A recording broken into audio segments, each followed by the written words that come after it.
Get out the insurance cards, get out the copays. The office is open, my friends. Brought to you by drroto.com.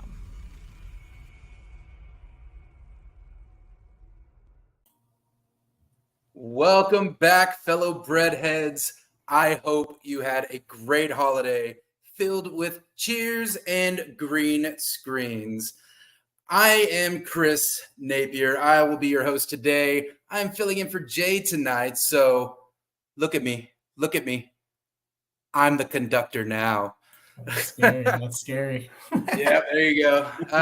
With me, as always, are two of the best in the business, starting with the captain of the Green Screens media ship, El Capitan himself. I never know which way to salute. Mike Holland, man. Was Santa good to you this year? Did you get some coal or did you get some green screens? Yeah, he was good for those green screens the 2 days before Christmas. I think I was plus 400 or 500, so that was nice. I am currently in first in the big jam. We'll see if that holds on. Probably not, but we'll see if it holds on. But yeah, man, I'm excited to I was on earlier about 4 hours ago, so hopefully some of you guys took some of that and made some coin tonight. But yeah, I'm excited, man. We're hopefully going to go on a hot streak headed into the new year. Yeah, Mike over here doing double duty, just showing how much passion he has for these shows and for college basketball. And of course, we have our Baron of Bread, Mr. Eric Romoff. How we doing, man? What is your New Year's resolution for the upcoming year, my man? Oh, my New Year's resolution is simple. I plan on taking the money that I have in my DraftKings account and turning it into more money.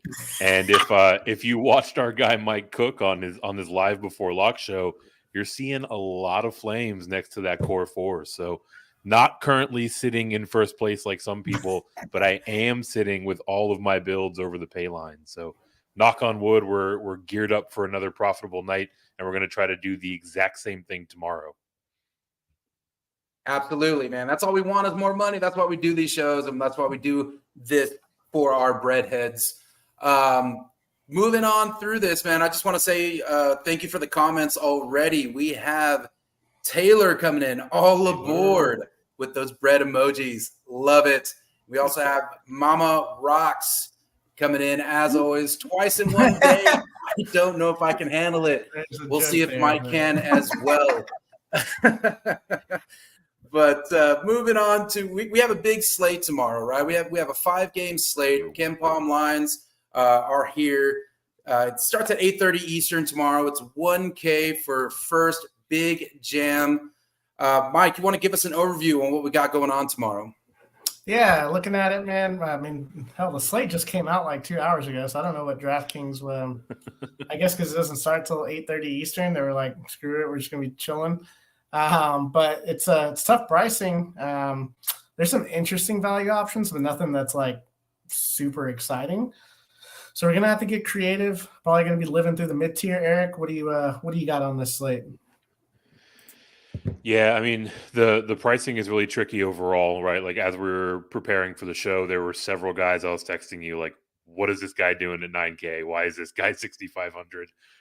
So there's definitely some tight spots because it's a smaller slate, right? Like it kind of compacts the ownership overall. So I think we're going to see, some of these bigger totals that we'll talk about as we break down all 5 of these games really get overloaded, right? So like, whenever that's the case, the way that you combine your players and you build out kind of the texture of your roster is really how you gain an edge on the field. So we're going to be looking at a little bit more of a nuanced strategy heading into tomorrow's 5-gamer. Right on, yeah. So get your pencil and pad out, take some notes. We're going to run down, like Eric said, all 5 of these games, which is actually Pac-12 heavy. So thank you guys for having me replace Jay on my Pac-12 night here. You don't want to be that bored. Get to talk a little bit about my Sun Devils, but we'll wait on that. We'll wait on that. First game on the slate here that we'll talk about. We got Washington State +7 at Utah. There's a total of 147 on this one. Washington State has an implied total of 70. They are 80th in offense, 51st in defense, 243rd in tempo, 164th in bench minutes used. So they have a soft 8-man rotation. Then you have Utah. They're implied at 77. They're 27th in offense, 52nd in defense, 78th in tempo, 207th in bench minutes used, and they use a soft 9-man rotation. Washington State, Mike, you go ahead and take the reins on that one. Yeah, man.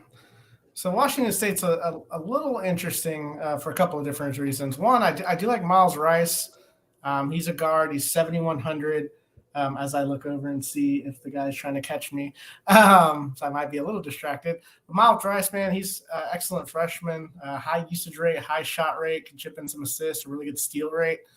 He's flashed, 35, 40 fantasy point upside. So I don't mind, if you're using like a mid-tier build, getting to him. So definitely going to have some Rice here. Jakimovsky, he's a forward. He's 6,800. He's tournament interesting for me. He's a guy that, takes a lot of threes, taking 58 on the season. He's shooting nearly 40%. You combine that with some of his rebounding ability, he can chip in a block. He's somebody that can reach back and give you 30 fantasy points. So it's 6,800. You don't mind that. So those are probably my two favorite plays. Like Oscar Clough, I don't have much interest in him. He's a starter for them. Kamani Huinso, he's a guard at 4,600. I mean, he's a value play. I don't care for the usage rate at 13%, 11% shot rate. I almost never play those guys, but we're starved for some value. So, he's in the player pool. He's flashed a couple of mid-20s games. If he's going to play high 20s minutes and, kind of a last man in, I have 40, 47, 4,800, 4,600. May slot him in a few times, but I'm not going to get that excited about it. Really, I'm looking at Rice. I'm trying to probably one off this Washington State side, Eric. What say you on this Washington State Cougar side? Yeah, it's kind of interesting, right? Like I talked about it in the slate overview about how pricing is kind of tough, and it starts with Isaac Jones all the way up at 7.7K. This is one of those spots where, like, yes, he's got considerable upside, right? You look through his game logs and he's, reached into the upper 40s here in the last few games, pretty steadily in kind of the low 30s or upper 20s. So that volatility makes 7.7K kind of hard to stomach. But, smaller slate, there aren't a whole lot of guys that can reach back and almost get to 50. So, there's definitely some interest there. I do think that Jones's price tag is probably going to keep most ownership away from him. And we all know that he's got an absolutely huge role on this team, right? Like, he's sopping up usage left and right. He hands out dimes pretty well for a forward, 12% assist rate, can get a couple of steals here or there. So a lot of different ways that he can hurt you. It's the volatility that makes him risky, but I think that risk is not going to find many people clicking the button. So don't mind going to Jones. The only other name that we didn't talk about here that I think we should at least mention, all the way down to Mullins here, 4K flat. I mean, look, like he's gotten a bit more run recently, so you don't mind the price tag if that trend is going to hold. Very shot dependent kind of guy, right? Like if he's filling it up, that's those are the games where he's paying off this price tag. If he's clanking a few off, I mean, he's got some single digit fantasy points out there that would just absolutely tank you if you're paying 4K for that, right? So like, really, it's a matter of whether or not he's going to hit his threes.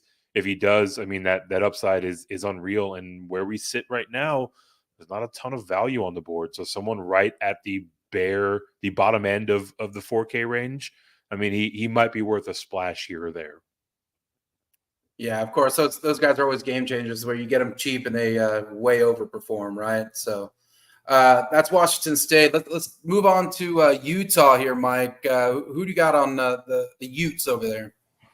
Well, the old Utes. I love me some Carlson, right? Like 7,400. I mean, I'd play this guy at 8, 9K. So he's in the player pool. People are going to look at the last game. You can kind of throw that out. Didn't need him that last game.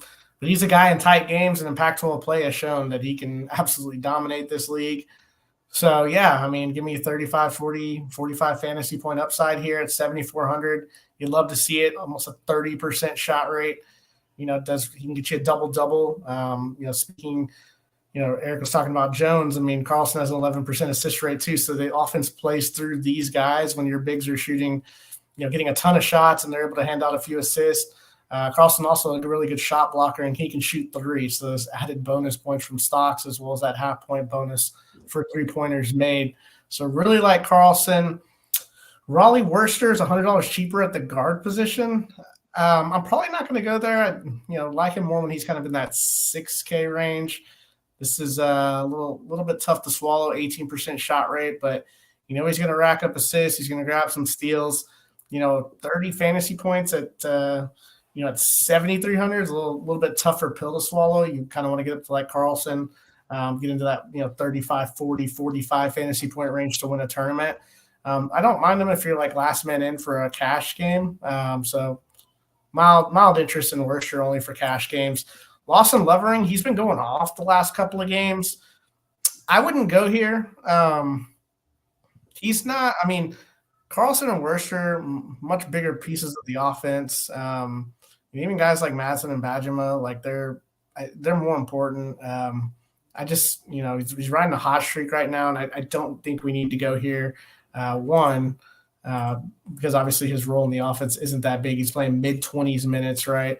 The last two games were against, Bellarmine and, another mid-major here. So it's not for me. I'm probably moving on from Lawson Lovering. There's not a ton that I like, man. Eric, I don't like shot-dependent guys, dude. So you getting a little bit of Madsen and Bajima in this thing?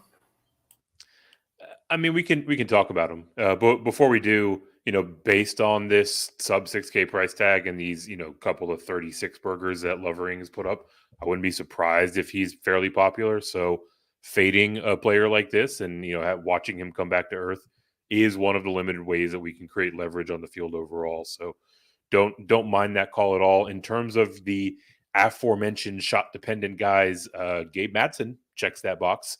6.5K. I mean, his usage rate is sub 20, which, really underscores just how shot dependent he is. 22% shot rate. What you like about him, shooting 46% from three. He's taken 72 attempts. I mean, he's out there a ton. Just the thing that is kind of a limiting factor is the price, right? Like, we talked about it with Mullins a second ago. When you're 4K and you bang in a couple of threes, like you're really cooking with grease, right? When it's 6.5K, like you don't have that same force multiplier effect. So, yes, he can absolutely fill it up on any given night, but he's going to have to do it a ton to pay off this price tag. So, I mean, kind of like a weird last guy in option, maybe, but he's not a huge priority for me. You mentioned Bajima earlier. I mean, Cole is sitting there right under 5K, 4.8K. I mean, look, like he's out there. Wouldn't you rather just play Mullins or Hensu? Like, I mean, kinda, right? Like, yes, you're taking the volatility of shot dependency with Mullins, but I mean, with Cole, like, all cardio kind of guy. He's out there, sort of low 20s minutes, but like all of his rates, like, I mean, he would really have to like trip and stumble over a handful of steals, a couple of boards to, really feel good about paying this off. Like the usage isn't there to justify a near 5K price tag for me. Gotcha. Good stuff as always. That is Washington State and Utah. Good game going on tomorrow. Looks like we got another comment in from Mama Rocks. Got Mama Rocks. What up, What fellas? up, Mama Rocks? What up, fellas? Got the crew with you. Mike, you had a great show solo. They're giving you props, man. There you go. You can always count on Mama People love Rocks. it, my guy. Yeah, there you go, man. You get inside the mind of madness. I'm over here sweating hard right now on this. Yeah, and make sure, guys, you like and subscribe to the channel. Make sure you follow us on all of our handles on X, Twitter, all that good stuff. That way you know when we're going to do live before locks like Mike did earlier today, when we have these shows, when we do our recap shows, giving you a lot of content out there. So make sure you like and subscribe. Get your friends on with us. Get your kids on with us like Mama Rock said, what was it, last week? Legend. Moving on, we have our next game on the slate here. San Diego State +5 at Gonzaga. Total on this one is at 147. San Diego State is implied at 71. They're 44th in offense, 21st in defense, 234th in tempo, 302nd in bench minutes used. They have a soft 9-man rotation. Gonzaga is implied at 76. They are 24th in offense, 26th in defense, 81st in tempo, 341st in bench minutes used. They have a 7-man rotation. Mike, let's jump into San Diego State. What you got with them? Ledie's in the player pool just because of his price tag. It's 8,300. His price tag, and I should say his upside. It's massive, almost a 30% usage and shot rate, 31% rebounding rate. He was first 3 weeks of the season probably the best player in college basketball. So yeah, give me the price discount. I'll play me some Jaden Ledee. The rest of these guys, man, I don't know. It feels like he just sops up so much that I just don't like. The rest of these guys are kind of tournament plays. Like Reese Waters, 5,700. It's not really for me. I know some people used him when, a couple of weeks ago, he had a couple of nice games. It's just not for me. Lamont Butler, I guess of all the guys, everyone else on this San Diego State team is basically under 6K. So they're affordable and it's a pace-up spot, which you like. Lamont Butler's probably the guy that I like the most. He's a decent stacking partner with Jaden Ledee. You can get both of those guys, in a game where they're, pushing the pace. Obviously Gonzaga 81st in tempo, San Diego State 234th. So Gonzaga's going to try to get the ball up and down the court. Lamont Butler, we obviously know him from his game-winning shot. We also know him from his 35 spot that he put up last game. Usage rate's good assist rate, really good defender, can knock down some threes. So I like him as well. Elijah Saunders, I don't know, just not for me at 4,700. I'm really keyed in on Ledee and keyed in on Lamont Butler from this side, Eric. I get nervous about rostering these other, even though the price tags are all right. Yeah, the pricing apart from Ledee, you can work with it if nothing else, and there aren't a whole lot of games on the slate where you can say that. You mentioned Butler as someone that you could potentially stack. A stacking partner that I like with him is Micah Parrish, 5.8K again, very reasonable, workable price tag. He's one of the few guys that has legitimate slate winning ability, as he just contributes in so many ways, right? Adds in some dimes, 4% steal rate, 45% from range, right? He's getting the pace bump. So for me, I'm probably not going to trot him out there solo, but if you're going to play a Ledee or a Butler and you want to stack it up, Parrish with his 14% assist rate is a solid option. Similarly, I guess moving a little bit further down the board, you've got Darian Trammell, right? 4.5K. He on this slate that passes as value, right? As a little bit of salary relief. Again, he gets the bump with pace. I think the thing with Trammell is he's got more upside in his locker than he's shown recently, right? He's kind of been hovering in these mid-teen ranges, but there's going to be a point where he's going to flash that 25 like he did a half dozen games or so ago. This is a super talented player that if you're willing to roll the dice, this pace up spot could be the one where he starts to get some stuff going. So don't mind looking at him as I'm combing for value either. Gotcha. Great stuff for them. Eric, let's stick with you. Let's move over to Gonzaga here. Who are you looking at on this team?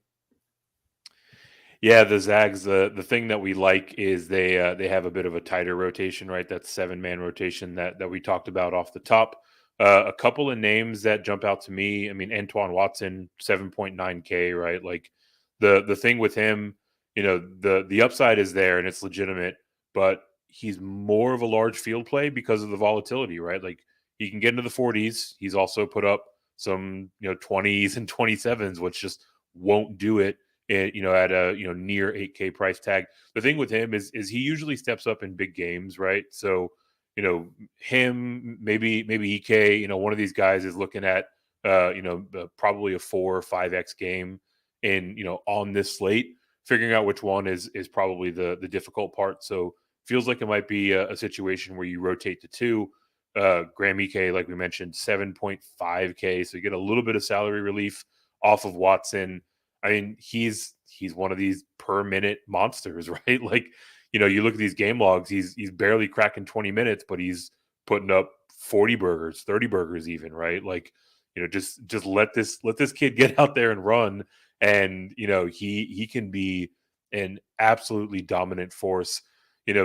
That volatility, kind of like with Watson, is, going to make Ike more of a tournament only kind of play. But, I'm hoping in what projects to be a bit more of a competitive game, a big game for both these teams, really.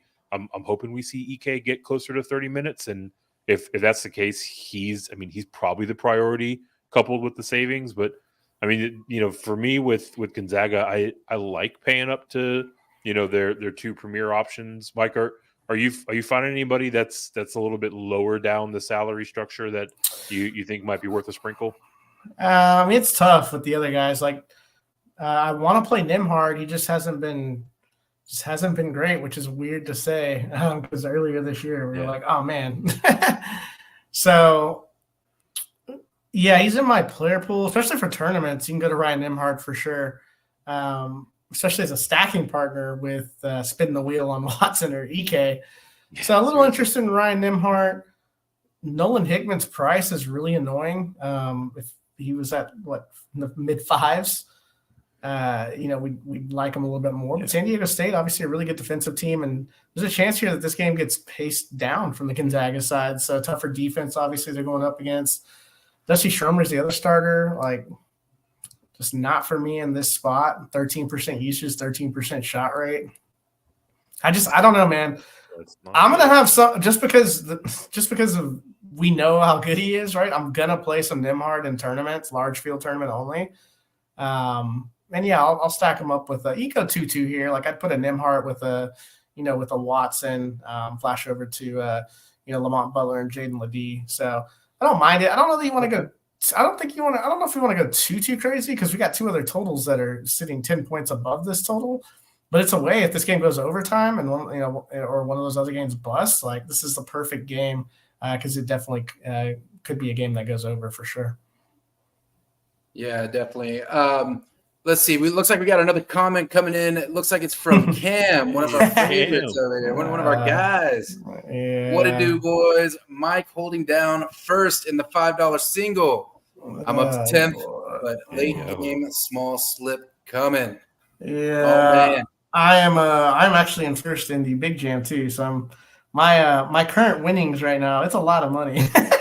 So I'm like up and down. I don't know, man. It all depends on what Michael Rataj does. Of course, you just got to steal. So yeah, I'm gonna stop watching this, but it should be a good night regardless. It's good, yeah. Well, hopefully your night continues to go well there. Guys, keep the comments coming. If you have any questions on any of these games during the slate, or if you can think of anything else, let us know. I'm sure Mike will answer, or Eric will answer, because they're the smart ones here, not me. I just write the ship here terribly. Moving on to the next game on the slate here, we have Washington +9 at Colorado. Like you said, this is one that's at 10 points above on the total. So this one's at 157. Washington's total is looking to be 74. They are 49th in offense, 71st in defense, 53rd in tempo, 262nd in bench minutes used. They have a 7 or 8 man rotation there. Colorado is implied at 83. They are 22nd in offense, 35th in defense, 84th in tempo, 179th in bench minutes used. Again, a 7, 8 man rotation. Mike, I'm gonna throw it over to you. What are these Huskies? What Huskies are we gonna be looking at here? I think you're gonna look at quite a few guys from this game. It's probably my favorite game on the slate. 2 tempos in the top 90, basically. 2 offenses in the top 50. Bench minutes used on Washington, not a lot. And now with some injuries to Colorado, especially Cody Williams, that's bench minutes used at 179, dropping down a little bit there. So Keon Brooks, 7,800. Always have interest in him. I love this price is under 8K.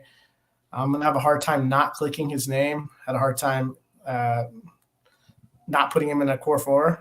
So he's like a borderline core 4 play for us. I mean, just high usage, high shot, does a lot of rebounding. Good. He was 10K 5 games ago. Yeah, like, 10K 5 games ago. Love it. And Rataj just got a turnover. So there you go. Severe Wheeler at 7,600. Just another awesome play. Anytime you have these massive totals, this guy has a chance to rack up a bunch of assists, 37% assist rate. And he's got some meat on the bone with his 3-point shot. He's only shooting 21%, so you get a couple more of those to go down. He's got some big upside into the 40s, so definitely like Severe Wheeler as well. Not in love with a lot else. Like Moses Wood, he's just kind of there, 15% usage rate. Doesn't really do much else. He's taking 72 threes, though. So if you think this game goes over, he's a nice stacking partner with Wheeler. Wheeler dishing out assists to him. I don't even mind Keon Brooks with him. Prefer the Wheeler to Wood play, though. So, we have to I don't think we really have to pay attention to the Ketnong injury. He's questionable, but even if he plays, it feels like it's going to be a timeshare with Braxton Mia. Mia got the start. We don't really know exactly what's going to happen with Ketnang. He's had injuries like every year. Last like 3 years. It's kind of sad because he's actually a really good player. So they're kind of going to share the 5, and even if not, they'll just put Keon Brooks at the 5 spots. So I love me some Corin Johnson, Eric. Man, like I wish he would play 30 minutes a game. Him and Mulcahy kind of filling in those other spots. Corin Johnson comes off the bench, man. Do you ever read on either one of those guys and if they could be like a tournament winner?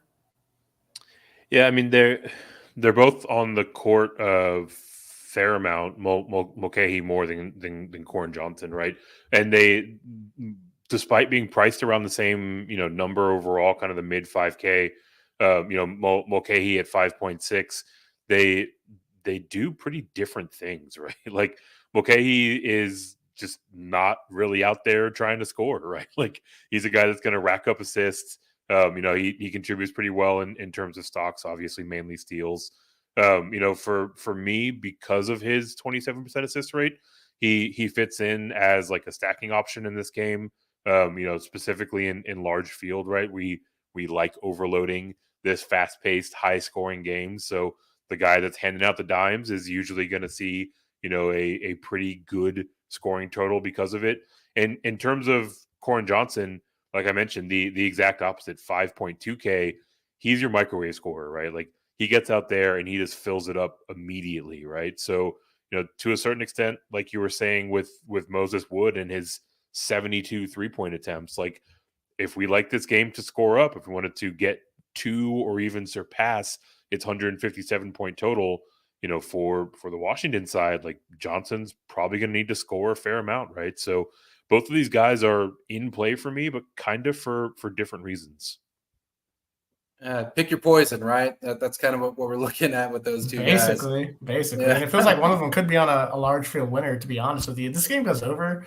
Like, Mulcahy has 30 fantasy point upside in these like weird games where he actually does, make the 4 shots that he takes and then hands out 9 assists and he gets like 3 steals and can grab a couple of rebounds. A few trips to the free throw line and all of a sudden you're in business. Exactly. And then Corin Johnson can go out and get 30. He just doesn't play a lot of minutes. But in this game, they needed scoring, like you said. So excited for this game for sure.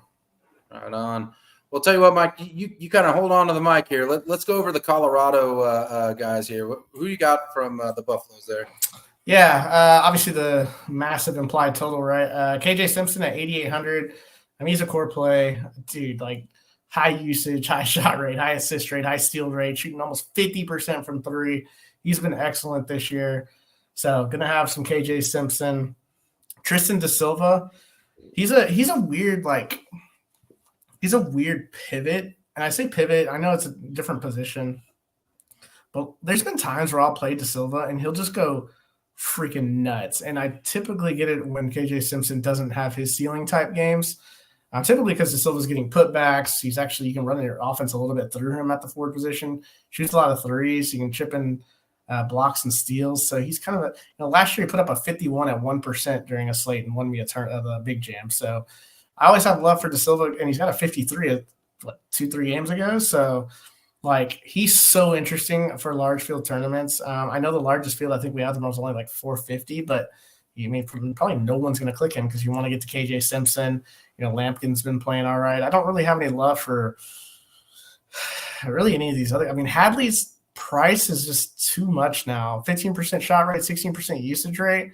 Like he does a lot of the little things for them. And I know Cody Williams is out, so he's getting a little bit of a bump there. And he's also getting he's also in a fast-paced environment. It's just the price tag. Like I wish he was closer to 6. I'd feel more comfortable. It feels like some of that upside's kind of taken out. Luke O'Brien's now getting the starts now that Cody Williams is out. I wish Cody Williams was in this game. He'd be a lot of fun to play. But he's more of a spot-up shooter. Shooting 41%. Was a role player, now thrust into a little bit more than a role player on this team as a starter and a guy that they need to stretch the floor. So, yeah, I don't know, man. I've just never really – I just don't have a ton of interest in these guys, man. Like, for me, it's kind of like KJ Simpson, where I'm not playing KJ Simpson. Tristan Da Silva's kind of that play for me. I know Eddie Lampkin's been going crazy, Eric. That's Jay's guy from TCU. So, you think he can do it again, man? The third game of 30+? Yeah, you mentioned it, right? He's coming in off back-to-back 30-point games. That's also why his price tag is now crept up to 6.2K. So, he really needs to do it to pay that off. Fortunately, this is a game environment that sets up nicely for that. The thing with Lampkin, like it's basically scoring and boards. So a lot of things have to go his way to get into those into the 30s in terms of fantasy points. But I mean, as evidenced by these last 2 games, he can certainly do it, right? So Lampkin's he'll be in the tournament player pool, right? I mean, there's a need to find different ways to get into this game. Lampkin is one way to do it. Another way to do it is going down a little bit. You can look at Julian Hammond, 4.7K. I mean, he's kind of sneaky in this one. Like with no Cody Williams, they're really going to lean on Hammond to be that pop off the bench, right? So when he's out there, I expect his usage is going to be a little bit higher than what his season numbers would indicate. And if nothing else, like 17% assist rate at the mid 4K price tag, like if we're projecting a lot of scoring in this game, there's also going to be a fair amount of assists. So don't mind getting to Hammond either. Yeah, I mean, more scoring the better on our end, right? That's kind of what we look for, right? More scores than 7 years ago. Yeah, there you go. This game can we just end the slate on this tonight's slate? All right. Well, no, we can't because we have a couple more games here. No, I mean tonight's slate. Tonight's slate. Oh, I gotcha. I was like, I don't want to end it. No, I want to keep hearing your voice, man. Keep going. Thank you. You're talking to Eric. Okay, never mind. Looks like we got another comment in from Cam there, just wishing you good luck. He says, awesome. Good luck, Mike. Those vibes. Dude, Oregon State run out 11. They've already gotten to like 10 guys. Let's go. Just play everybody, man. All love, baby. All right. Well, to get your mind off of those games, we'll move on to the next one. We have Arizona plus 19 at Cal. Yikes. Their points are at 157 there. Arizona is implied at 88 points. They are 6th in offense, 2nd in defense, 8th in tempo, 166th in bench minutes used. They have that 7-man rotation. Cal, only 69 implied points. They are 109th in offense, 246th in defense, 220th in tempo, 243rd in bench minutes. Arizona has a lot of single-digit numbers in those rankings, don't they? And I said plus 19. I meant minus 19. Of course, on me. My bad. But I would take that. I would take that bet in a heartbeat. Right? I would go right off the stream and call my guy. That's definitely a game that like something crazy happens. Yeah, exactly. I mean, minus 19. Yeah, I mean they're heavily favored in here, man. So I'm assuming there's going to be a lot of points scored on the Arizona side here. Mike, who you looking at? Are you looking at on the Wildcats here? Yeah, I'm looking, and a lot of plays that I want to get to, but the price that the two guys I really like is kind of annoying now. Caleb Love is 8,500. Yeah, he dropped 35 in that FAU game, which was an awesome game to watch. Probably the game of the year, honestly. showing that FAU is for real this year. But Caleb Love, man, like just the rates, like he's just such a good player. He can get you a 40, closing on a 50. I just don't know that it's this game, especially in a blowout situation. So probably no love for me here. Ballo, I'm not really going to play him either at 8,200. It feels like, Krivas and some of these other guys are going to get some run off the bench, especially if it's going to be a 20-point game. He's been playing really well recently too. So I'm trying to jump off the ship at a high point here. So it feels kind of weird. Like they're implied for 88, but I'm more interested in like Keelan Boswell as per usual at 6,100, like back-to-back 30 plus. Just real solid, like real good cash, but has some tournament upside to him. Good usage, good shot rate, good assist rate, good steal rate, really good 3-point shooter. So have some Keelan Boswell in my lineups for sure. Jaden Bradley at 3,900. I feel like he's kind of sneaky. I don't know if a lot of people are going to go to him. They're going to see kind of his game log. They'll see the last game, so maybe they will. But at 3,900, like he can get 20 plus minutes again. I would love it. It's just whether or not he's going to get 22 to 25 minutes would be great. So yeah, man, I think for me, I'm trying to stay on the cheaper side because like all the guys that I liked earlier, I mean, they're all 8K. I'm talking about the Silva, Simpson, Severe Wheeler. Like I gotta. Jaden Ledee, I got to try to figure out some guys that are not as expensive because I only have so much money to play with. And the Arizona guys are just kind of scary for me. What do you think, Eric? Yeah, the total's fine, but the blowout potential, I think, is what really makes this one kind of tricky to navigate. The guys we haven't talked about, Kashad Johnson, 7.2K, you get a little bit of a haircut, so don't mind that.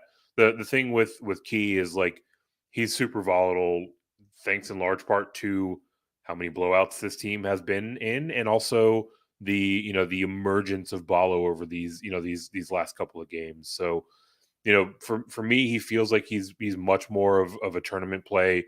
All of his rates are stellar, right? 20% usage, 20% shot, 27% rebounding, 10% assist. Chip and dip those steals and blocks 3% on each, and he's shooting right at the Jay Heinrich line, 35% from three. So I'll probably sprinkle in some Kashad Johnson in the larger fields, but not someone that I'm really kind of going out of my way to fit in.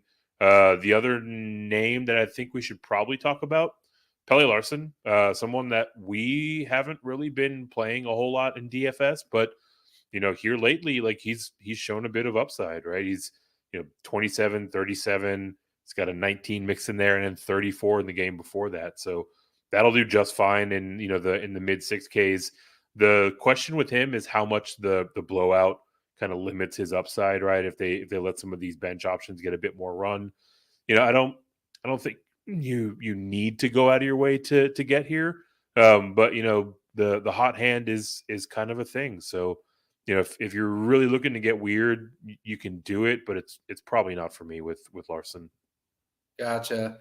Now I have a quick question before we move on to the Cal lineup here. If you are looking at this potential blowout that's coming in, they're not going to play their big guys as much, right? Are you looking at the bench guys more, like you were kind of saying, or are you looking more at the other side of the ball? I think it's just harder to stack for one. Like I really don't want to stack multiple guys that are expensive, which is why getting someone like Boswell and Bradley for me, getting into this game at under right at 10K, under 12K, yeah, exactly. So I think that's kind of the way I want to go. Also, you can probably use some of I don't know. The backup bigs are just so tough to get to because they only play 15 minutes. Cal could get this. It's a league game, you know what I mean? So this could be competitive. It's at Cal. So, like, if you think the game script is Cal keeps it close in the first half, that's exactly what happened today in this Oklahoma game. And the reason why I'm sitting in first in the big jam and the $5 single entry is because I overloaded on the the Oklahoma side. So if you think that Cal can keep this game close, I don't mind going to a 3-1 Arizona to Cal if Cal comes away later in the game and blows them out. So just because it says -19, like Oklahoma ended up pulling away, but it was until like the last 6 minutes of the game. And I think they didn't cover, but still, like they pulled away and got their bench guys in. I think they ended up winning by 15 or 16. So yeah, I mean, great point, Chris. I think for me though, it's just I want to try to get into this game cheap because I want to play the more expensive guys in the Washington-Colorado game. Right, exactly. You're looking for more value in this in this game here. Mm-hmm. Well, like we were talking about, speaking of Cal, Eric, you want to start us off with the Bears over here? Tell us who you got. Yeah, Farnaz Amack is the player I was alluding to as being completely like befuddled to see him up past and into the 9K range, right? Like the price to see him priced here is just kind of crazy, especially when you consider a very tough matchup, facing off against guys like Ballo and Key Johnson. I mean, his rates and his play recently, justify this price tag, but it doesn't feel super comfortable considering the context of the game. So you want to mix them in tournaments, you can. Not a major priority for me. I like saving $1,000 and going to Jalen Tyson. It's kind of a curious situation, right? Like he was just one of these like cash lock kind of players, just so steady in like the mid to upper 30s game in and game out. And then the last game he just didn't start, and his production showed it, right? He put up a 23. So, the prices come down a good bit. He was also up in that 9K range. They're in a pace up spot where they're going to need to lean on him to do some more scoring. So, Tyson is a real nice tournament play in my book. And then after that, I mean, Mike, you can maybe splash around with some of the lower price guys, or sort of, these secondary pieces. Who else is catching your eye for the fighting Madsons over here? For the old fighting Madsons, like Jalen Cone and Keontae Kennedy, kind of at that annoying price point. Yeah, especially when you're only implied for. I don't like it here. Yeah, what are we implied for? 60, 69? Yeah, I don't know, man. Like Cone and Kennedy are kind of. I don't want to say cross-offs because, like I was explaining earlier, but it's like you want to play. Like if the game's close, it's probably because of Tyson or Amack. So for me, probably not getting to Cone or Kennedy. Blowout potential, I kind of like someone like Askew, former Texas player, started his career at Kentucky. Injuries last year and this year. He's got 20 fantasy point upside. This is probably a game where if it blows out, they're going to want to get him out there. So a little bit of juice to squeeze out of him, I feel like, in this spot. Jalen Celestine, he got the start, 3,700, put up 19 fantasy points. I mean, he's super shot dependent, 13% usage rate. It doesn't feel great. But the one thing you can say about Arizona is that, like, sometimes we talk about, like, the Gonzaga guys, like, could they get paced down by San Diego State? Yes. There's no chance Cal's going to slow down Arizona because they have Caleb Love and guys that want to shoot the ball a ton. So, like, they are going to get paced up. So it makes them a little interesting. But I'm trying to get into this game cheap again.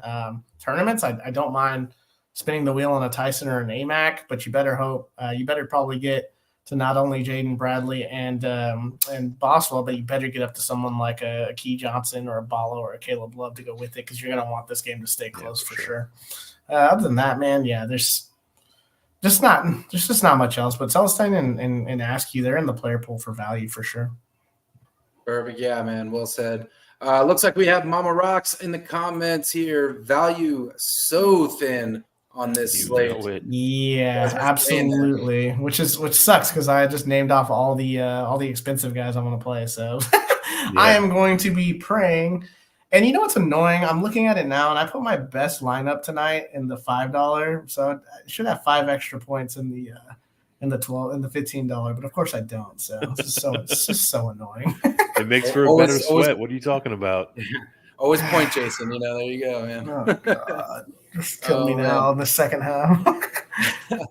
Now we get to move on from those Wildcats that I hate. Move on to my favorite team, the Arizona State Sun Devils. They are +5 at Stanford. Implied total on this game is 143. Arizona State is implied at 69 points. They're 243rd in offense. Stop laughing. They're 46th in defense, 65th in tempo, and 307th in bench minutes. They have a 9-man rotation. More healthy than earlier this season for sure.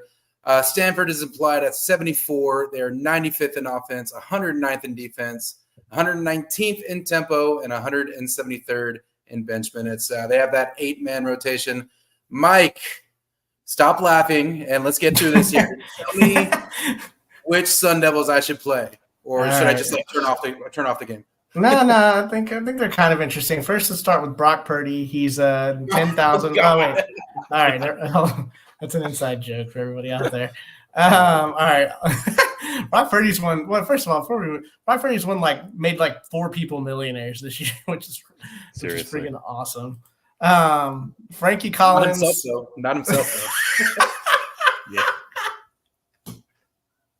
Not yet, man. Until the 49ers fork over $200 million.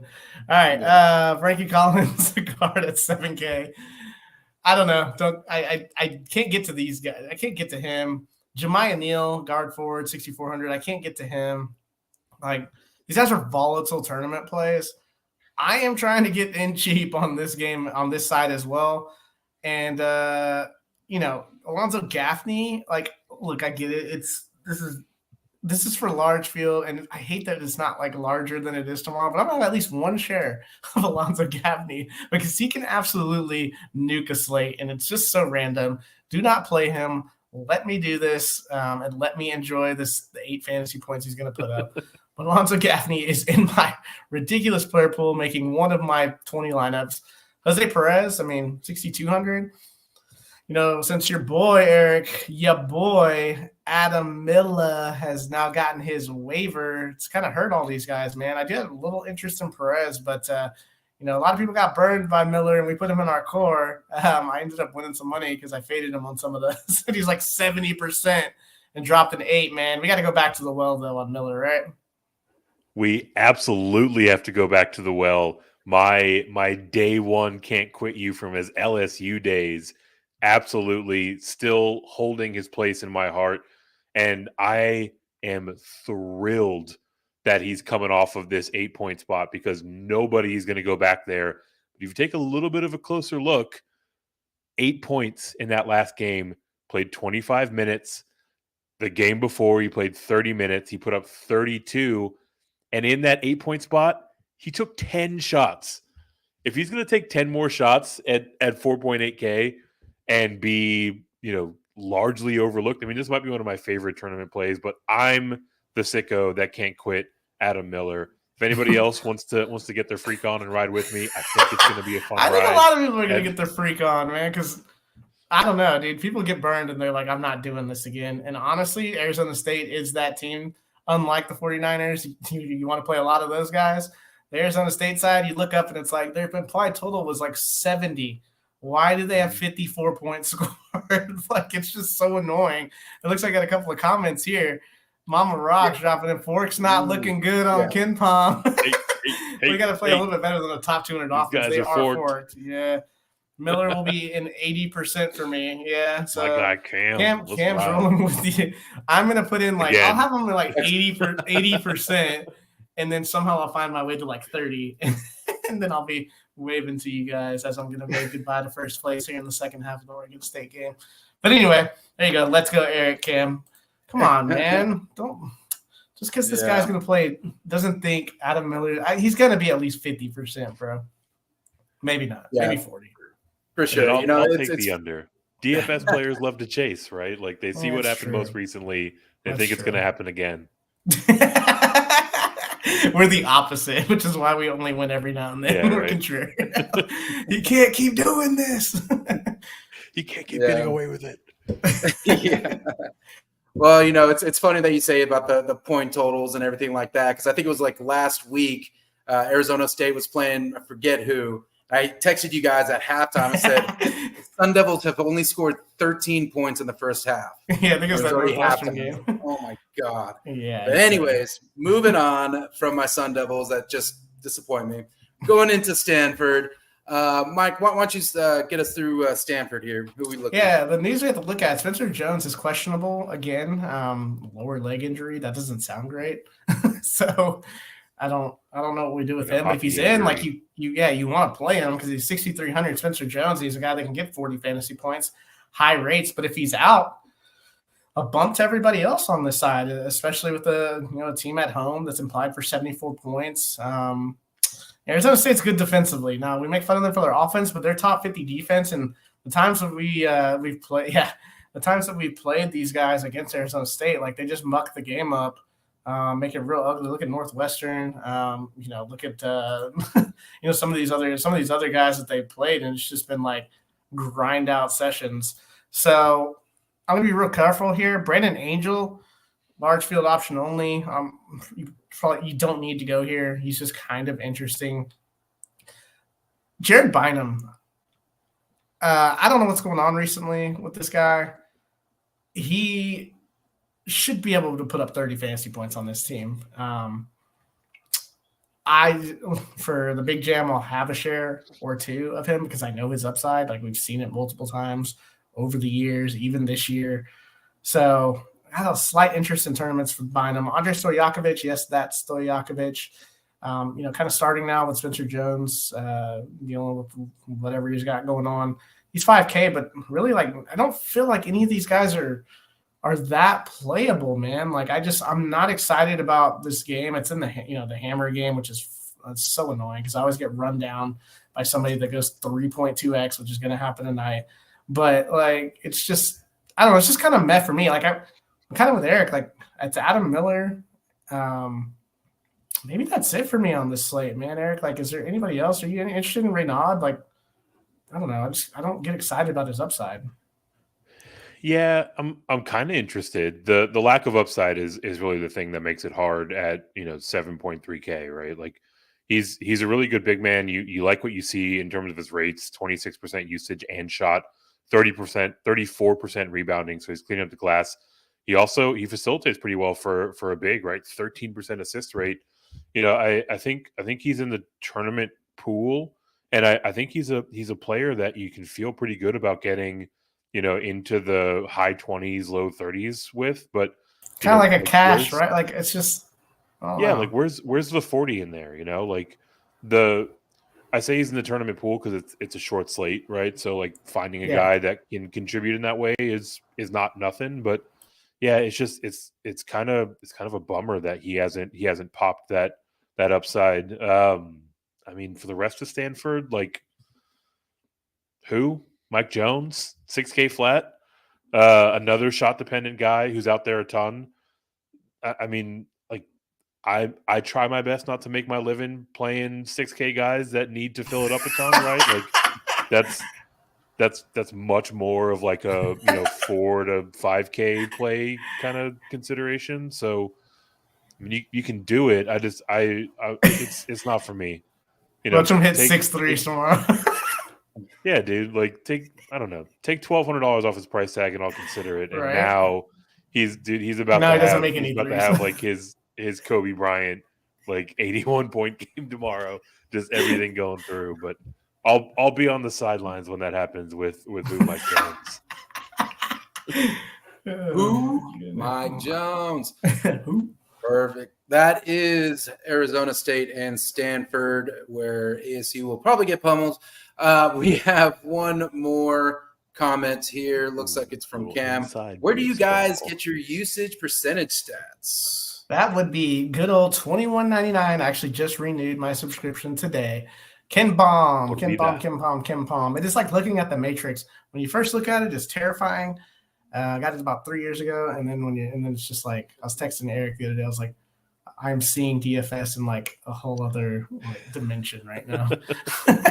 So yeah, check it out. It's great for the price. Like all these other places, like good Lord, they're charging some prices to get some advanced stats. And it's like I want them, but I'm not willing to. I got to win a big jam every week to pay that thing off. So yeah, great question, Cam. Appreciate it, man. Great question. Mike is comparing himself to Neo as we speak here. He knows kung fu. Yeah, perfect. Well, those are the games on the slate there. Make sure you took your notes. If you have any other questions, definitely hit us up in the comments. Make sure you like and subscribe so you can get more content like this as the year progresses, as we march towards March Madness coming up here later in the year, in the upcoming year, I should say. Stat correction, 2 more points for me. Let's go. Okay, my bad. Well, Mike, since you're celebrating over there, how about Shouldn't be you celebrating. give our viewers here the core 4 for tomorrow's slate? One of the names on here, I think you were kind of poo-pooing him earlier, weren't you? No poo-poos, man. That's just your guy, dude. Like, Yeah, I know. for cash games, no poo-poo for cash games. You have to play Adam Miller. Like, it's 4,900. He's still too cheap. Burned everybody, but you got to go there. It's just too much usage. They need his scoring. They won't score 64 if he doesn't score. And they didn't score whatever their implied total was against Northwestern because he didn't score. So, Adam Miller's in that spot. Corin Johnson, 5,200, 20 fantasy points in 4 straight games. It's a big get him in there for cash locks. Carlson for Utah at 7,400. And make sure you click the right Carlson. I mean, he's basically a lock for at least 30 fantasy points, especially in a tight game. Just massive rates. And the KJ Simpson at 8,800. Massive total in that Washington game. Just a stud point guard, man. High 3-point rate, the assists, the minutes. We were just gushing all over him. So, Miller, Johnson, Carlson, and old KJ Simpson, which leaves you 5,925 per player, which is really nice. I left you guys, I think, with 5,100 earlier. So let me win this big jam. All right, Eric, let's go over to you for the tournament core 4. Yeah, we've been talking all night about how value is a little thin on this slate. So I'm gonna go spend up in my core 4. Talked about how much I love this guy when we were breaking down the game in particular, but Jalen Tyson at 8K flat, right? Like, loves to shoot. You know, this is a game where they're going to need him to try to overcome that deficit that they're facing, or at least projected to. Should play major minutes. Key Johnson, I talked about his about how volatile he can be. Part of the other side of that range is that he can definitely be a guy that can put up a ton of fantasy points in a hurry, right? So don't mind going there, absorbing some of that risk. On the San Diego State side, I'm going to spend all the way up to Jaden Ledee, 8.3K, right? Like, he's on a very short list of players that can get you 50, and he hasn't really needed to get into huge minutes over these last few games, right? So should be in a position to get close to that ceiling. And then finally, I'll weave in a little bit of value with Mullins here, right? 4K flat. I mean, he's out there a ton, right? This is a spot where a couple extra threes go through, and you're definitely on easy street paying off this 4K price tag. So largely paying up with some ceiling, kind of volatile guys, and then trying to save a little bit of money with Mullins at 4K flat leaves you just over 5.6K remaining per player. Perfect. So you got your core 4s to build your lineups around. If you have any questions, hit us up in the comments. Again, make sure you like and subscribe our channel here. Keep an eye out for us on Twitter, X. What does Jay say? Elon's hellhole is what he calls it, right? So I always like hearing that. But if you have any questions, hit us up on there. But until then, if I don't personally see you, I want to wish everybody a happy new year. Be safe out there. It's a lot of crazy people. Just stay home. Hang out with your family. Hang out with your friends at home. Don't drive. Play some DFS. Exactly. There you go. Donate some money to your boys. Now I'm getting cocky. I gotta stop. All right. Well, until then, guys, appreciate it as always. Let's go get that bread. Thanks for stopping by the office. Get your fantasy prescription by subscribing to the channel and checking out drroto.com. And until the next visit, be well and take care.